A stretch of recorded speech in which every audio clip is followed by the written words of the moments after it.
अरे सुन सो ड्राइवर भैया, काम करिया सबसे बढ़िया।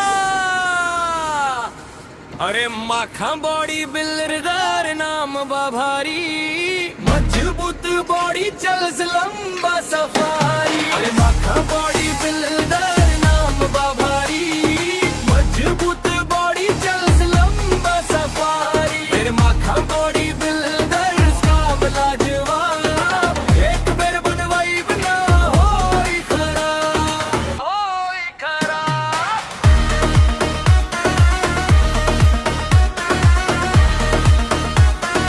होई खराब। लोहे के जिगर फिटिंग दमदार, रास्ता चाहे हो के कच्चा या तार, डिजाइन चमके पेंटिंग झकास, देखते ही बोले बहुत क्या क्लास। लोड उठा ले टन के टन, ना हिले ना डोले स्ट्रॉन्ग बनन।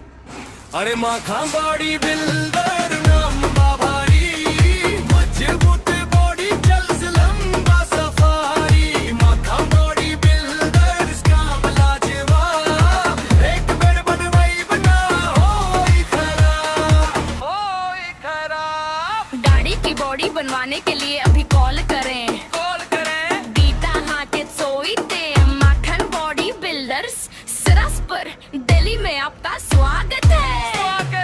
भाग्य भरोसा हमार पहचान, टाइम पे डिलीवरी ना कोई बहाना। सिरस पर दिल्ली में शॉप हमार, आ जाए सब भैया सेवा तैयार। गांव से शहर हर जगह चर्चा, मखान बनावे बॉडी नंबर 1 सच्चा।